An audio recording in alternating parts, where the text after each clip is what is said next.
ఇప్పుడే country delight యాప్ని download చేసుకోండి. Download the country delight app now.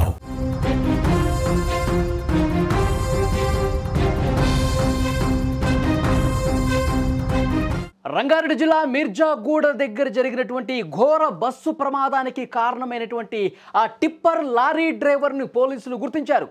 అతడు మహారాష్ట్రకి సంబంధించినటువంటి వ్యక్తిగా గుర్తించారు. అతని పేరు ఆకాష్ కాంబ్లేగా గుర్తించారు పోలీసులు. ఆకాష్ కాంబ్లే మహబూబ్ నగర్ జిల్లాకు చెందిన లక్ష్మణ్ నాయక్ దగ్గర పనిచేస్తున్నట్టుగా తెలుస్తోంది.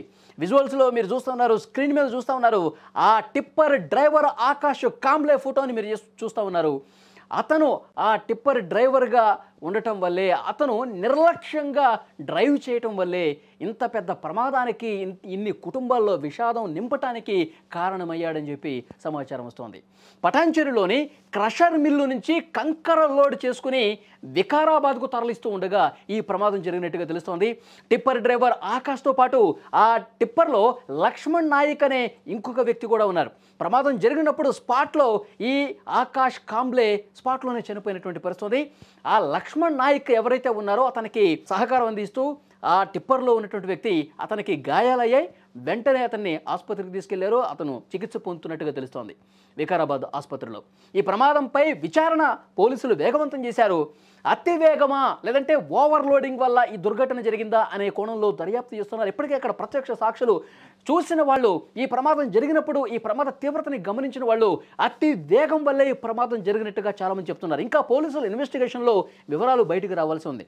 లక్ష్మణ్ నాయక్ని విచారిస్తే మొత్తం కూడా సమాచారం బయటకు వచ్చే అవకాశం కనిపిస్తుంది. ఎందుకంటే ఉదయాన్నే సరిగ్గా 6:15 సమయంలో ఈ ప్రమాదం జరిగింది.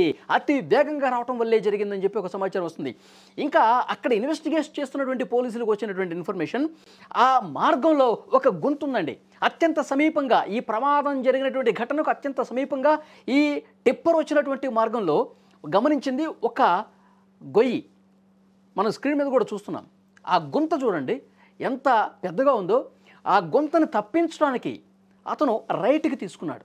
రైట్కి తీసుకున్న క్రమంలో మెల్లగా తీసుకొని కొద్దిగా అట్లా చూసుకొని పోనిస్తే ప్రమాదం జరిగి ఉండేది కాదని చెప్పి ఇన్వెస్టిగేషన్లో బయటకు వస్తున్న విషయం. కానీ అతను స్పీడ్గా వస్తున్నాడు, చాలా వేగంగా వస్తూ ఉన్నాడు. ఉదయం పూట్ల పెద్దగా ట్రాఫిక్ ఉండదు కదా అని చెప్పి నిర్లక్ష్యంగా అతి వేగంగా డ్రైవ్ చేస్తూ ఈ గుంత కనపడేసరికి ఒక్కసారిగా రైట్కు మరలించాడు. అదే సమయంలో అట్నుంచి వస్తున్నటువంటి బస్సు వస్తున్న క్రమంలో వేగంగా దాన్ని ఇంకా కంట్రోల్ చేయలేక ఢీ కొట్టినటువంటి పరిస్థితి.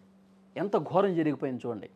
ఇది నిర్లక్ష్యం, 100% నిర్లక్ష్యం వల్లే ఈ ప్రమాదం జరిగింది, అతివేగం వల్లే జరిగిందని చెప్పి అక్కడ ఉన్న స్థానికులు కూడా చెప్తున్నారు. ఇంకా పోలీసులు ఇన్వెస్టిగేషన్లో పూర్తి స్థాయి విచారణ చేసిన తర్వాత వాస్తవాలు బయటకు వస్తాయి. కానీ ప్రాథమికంగా అతి వేగమే కారణమని తెలుస్తోంది.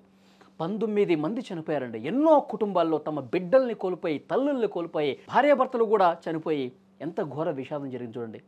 నిర్లక్ష్యం, అతి వేగం. మనకి ట్రాఫిక్ అధికారులు ఎప్పటికప్పుడు ఎడ్యుకేట్ చేస్తూ ఉంటారు, అవగాహన కార్యక్రమాలు చేస్తూ ఉంటారు. Speed thrills but kills. వేగం అనేది థ్రిల్ ఇస్తుంది కావచ్చు ఆ క్షణానికి, కానీ అనుకోని ప్రమాదం జరిగితే ప్రాణాలే పోతాయి. ఈ ఆకాష్ కాంబ్లే డ్రైవర్ ఇతను చనిపోవడమే కాకుండా బస్సు డ్రైవర్ని చంపాడు. వెనకాల కూర్చున్న సీట్లలో కూర్చున్న ఎన్నో కుటుంబాలను కూడా శోకంలో ముంచేసిన పరిస్థితి ఉంది. సో డెఫినెట్గా మళ్ళీ ఆ ప్రాంతాల్లో అక్కడ స్థానికులు చెప్తున్నారు, చాలా వేగంగా పెద్ద పెద్ద వెహికల్స్ వస్తూ ఉంటాయంట. ఈ పెద్ద పెద్ద టిప్పర్లు ఈ జీహెచ్ఎంసీ పరిధిలో ఓన్లీ రాత్రి సమయంలో మాత్రమే వాళ్ళకి అవకాశం ఉంది ప్రయాణం చేయడానికి. ఈ టిప్పర్లు, పెద్ద పెద్ద లారీలు, పెద్ద పెద్ద వెహికల్స్ నడిపించడానికి. కానీ ఈ ప్రాంతంలో హైదరాబాద్కి అత్యంత సమీపంగా ఉన్నటువంటి ఈ ఏరియాలో మాత్రం 24/7 ఉదయం లేదు, మధ్యాహ్నం లేదు, రాత్రి లేదు, వేగంగా పోతానే ఉంటే ప్రమాదానికి కారణమవుతున్నాయి.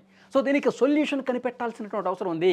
వేగంగా పోతున్న వాళ్ళని, ఇలాంటి డ్రైవర్లు కాదు, యజమానులు కూడా, ఈ లారీల యజమానుల్ని, టిప్పర్ల యజమానుల్ని, పెద్ద పెద్ద వెహికల్స్ యజమానుల్ని, వాళ్ళందరినీ కూడా అవగాహన కల్పించాల్సిన అవసరం ఉంది. వేగంగా పోతే చాలా కఠినంగా వ్యవహరిస్తామని చెప్పాల్సింది. అప్పుడు మాత్రమే ఈ ప్రమాదాలు ఆగే పరిస్థితి ఉంది.